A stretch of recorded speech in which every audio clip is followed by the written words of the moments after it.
Do you guys want to see... Bezos and other billionaires are terrified right now, by the way. They are terrified for multiple reasons. One is that super PACs are getting less and less popular, and people like Bernie Sanders are like pushing against them, and then shit like this. Like Bezos saying this is a very clear indication of how scared he is. Well, Jeff Bezos is pushing back on tax the rich politics, saying that raising taxes on the wealthy won't help struggling Americans, while calling for zero income tax on the bottom half of earners. So he wants the bottom half of earners to pay zero income tax. So that would be me, you, everybody else in chat. He wants them to pay zero income tax, which one would bankrupt the government. Everyone needs to pay taxes, literally everybody. And two, he's also saying nobody should pay taxes. Watch. So there's this tale of two economies, and they're using this age-old technique of, picking a villain and pointing fingers. The top 1% of taxpayers pay 40% of all the tax revenue.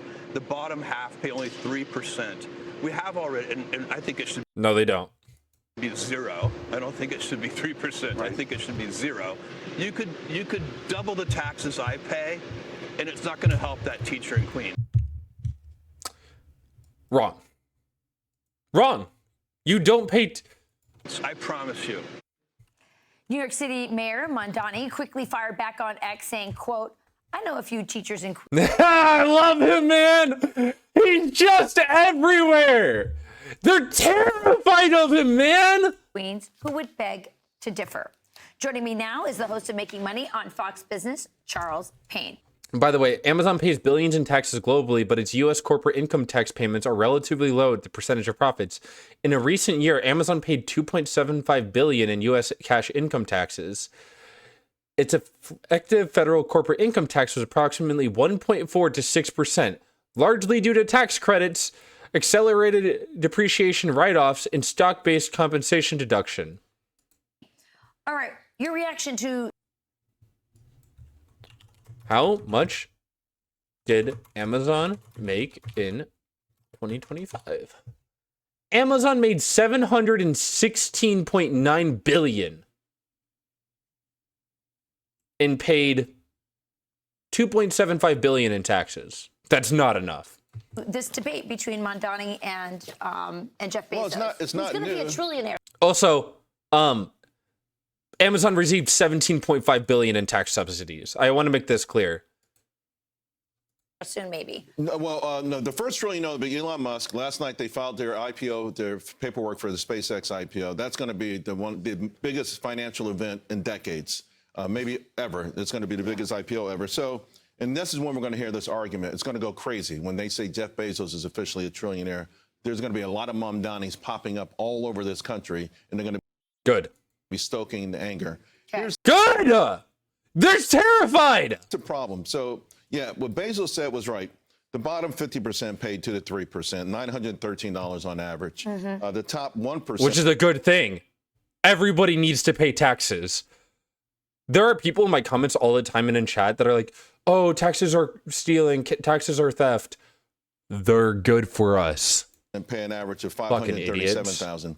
The problem, though, is the Bezos of the world, they're so rich. And this is what's happening. They campaign, these politicians campaign. In 2025, Amazon received $17.5 billion in tax subsidies by just paying 1.4% of its U.S. income federal corporate income taxes rather than the official 21% that is an substantial tax rate for corporations. The $17.5 billion in tax savings for Amazon was about 10% of the $180 billion federal tax subsidies for all publicly traded corporations in 2025.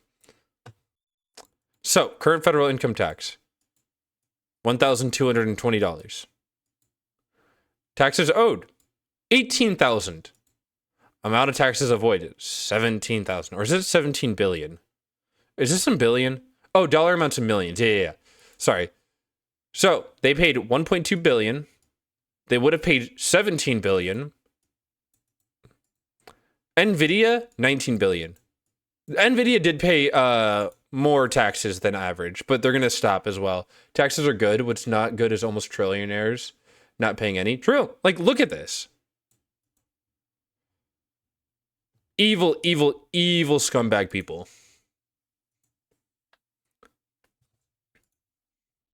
paying using Bezos. It used to be Gates. Soon it will be Musk.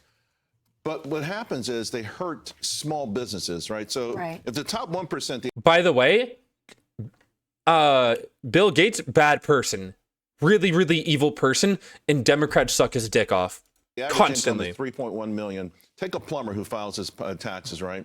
And he's finally made $2 million, $3 million.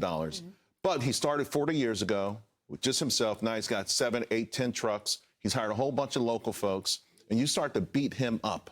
Yeah. Because you're going after Bezos or Ken Griffin, who can pick up his. Nope. It wouldn't affect them. There's a difference between making hundreds of billions and 2 million a year. There is a distinct difference. There's a distinct difference. Entire company and move it from Chicago to Miami. The local plumber can't move his entire company. You're crushing the local economy. You're crushing the local economy. I totally agree, Charles. But I do think there's another piece of this, right? Capitalism, our country, the way it was based on free enterprise, was always meant to be married with Christianity and with moral ethics. And so when oh my God, you have people who are becoming billionaires, trillionaires, and they're divorced from feeling any type of responsibility to people below them. So could Jeff Bezos? There's not a single statement in here saying billionaires need to pay more, by the way. Bezos, for example, on his own, just say, listen, I make so much money, I'm going to give a raise to everybody. I'm going to make sure everybody has a better wage. He could do that within his own company. And yeah, I'm sure that's what I'm saying. some of these people probably have. So I wanted to pick up on and they should be forced to by the government. that, though. Since 1976, the top 0.01%, not 1%, the top 0.01%, their wealth is up 3,000%. These are mostly the innovators of the world, right? And here's your problem, to your point. We're in an AI age. All of a sudden, AI, it's taking jobs. I don't care what anybody says. It is. So look at this. Week, Meta cut 8,000 jobs. Zuckerberg says he's betting on AI, and he cut those jobs. Meta's doing it, but here's the part that really, there's a big, huge financial company called Standard Chartered. They're going to cut 8,000 jobs for AI, but the CEO said they're going to replace these jobs. They're going to replace, quote, low-value human capital. Low, that's what they think of their laborers. Low value. When you have people that think of human beings as low value human capital, that's a problem. Maybe that's why we saw this reaction to a commencement address. Watch this. Listen to what the young people who are graduating think about AI. AI. They hate it. This was really funny. AI is rewriting production as we sit here. I know it. Deal with it. Like I said, it's a tool. Deal with it. Deal with it. Cool. Hey, like I said, you can hear me now or you can pay me later. Whoa! That's crazy. What's your reaction to that? Listen, I always tell people I'm a natural-born Luddite, right? In the sense that I'm always worried about new technology. This is the fourth industrial revolution. And the first it's not. Industrial revolution, there was a guy named Ned Ludd who was upset that these weaving machines were taking all the jobs from all the women. And they went down and they broke them up. And that's where the term comes from. But historically, all the first three industrial revolutions have initially been so disruptive that they have hurt jobs, but ultimately they created better jobs and human beings lived better lives. We hope that's the promise with guys. Okay, this is something that we need to talk about. Abundance. Chat, tell me in chat right now if you understand what I mean by abundance is an issue to people. I'll wait for chat to respond while we keep going through this video. With AI, we want AI to be a tool. A lot of people say within 5 years, 60% of the jobs that will exist don't exist at this very moment. But there's a gulf, right? Whether it's 5 or 10 years, and what happens between people who lose their jobs today and don't necessarily get the qualifications or the ability to get those jobs in the future. And that's going to be a huge social economic problem for the next 5 to 10 years. And those graduates know that very well because they're going to be the entry-level jobs. Right. Many of because their friends who graduated last year are still trying to find a job in something that they spent their last 4 years, maybe longer, studying. Yeah. Well, we need to think about this, and we need to think about it spiritually and economically. Absolutely. Absolutely. A lot of these CEOs never think about it spiritually. It's just the bottom line, and that might be where they run into some issues. Yeah, you need to have morality with capitalism. It works better that way. Mutually exclusive. Morality and capitalism are mutually exclusive terms. Anyways, people in chat, do you know what abundance is and why it's an issue? Just yes or no. Just yes or no.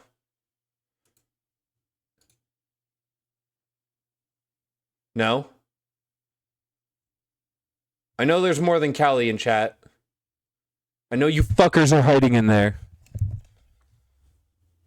As in the actual word, yes, at least not why it's an issue. Okay, so there's a reason why abundance is an issue. If you've ever, what's it called? Test on rats living in a perfect world. What's that test called? The behavioral sink is about social overcrowding, and I recently read and listened to a audiobook on this, but there's also a really good short video about this. Let me pull it up. Universe 25. The Calhoun effect. And I'm going to pull up a specific part of this video, but you guys should all go watch this video, and I genuinely mean that. This video is very good. And let's get to the end of it.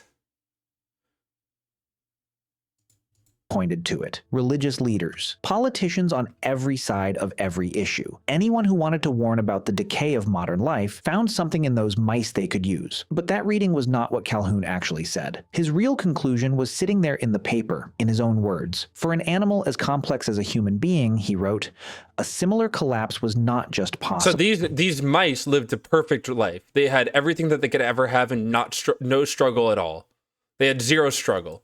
It was logical. If the number of individuals capable of filling meaningful roles greatly exceeds the number of roles available, only violence and disruption can follow. The killer wasn't comfort, it was the disappearance of meaningful roles. When the population grew faster than the supply of meaningful roles the colony could offer, the mice with no place stopped functioning. The fighters had no one to fight. The mothers were defending nests that no one helped them keep. The young grew up with nothing they were expected to inherit. The structure that gave each individual mouse a reason to participate in the species evaporated. The food never ran out. The water never ran out. What ran out was something nobody had thought to put in the paradise to begin with. Comfort didn't kill them. It just removed the friction that made being alive feel like something. And here is the part almost nobody quotes. Yep. So that friction is the struggle.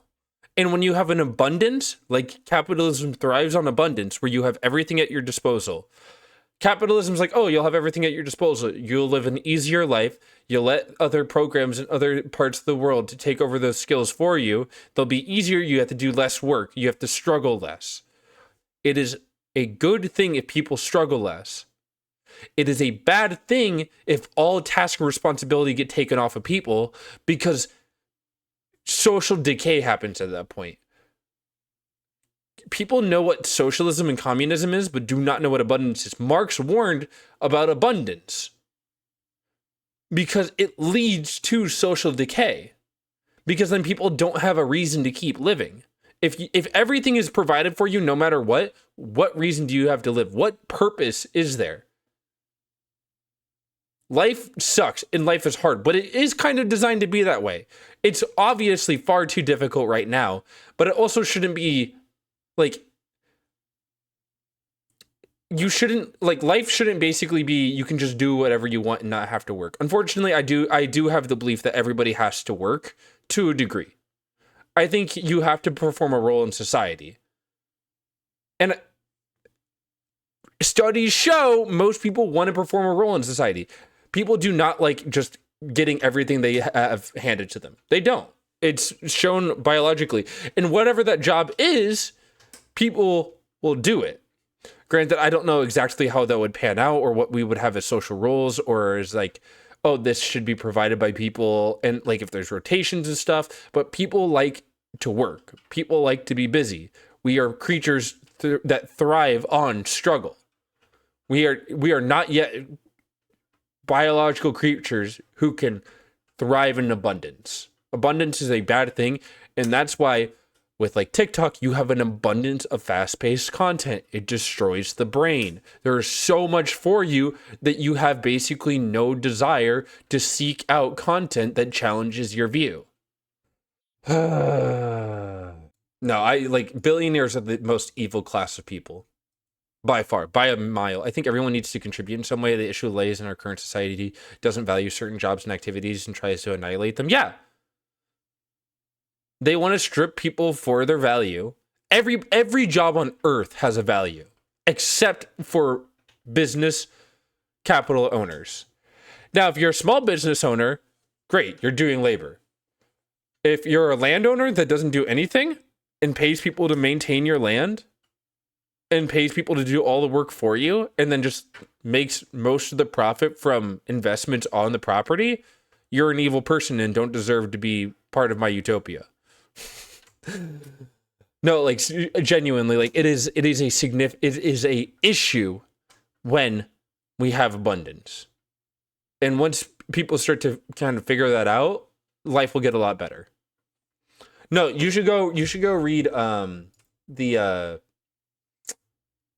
Calhoun study on Universe 25.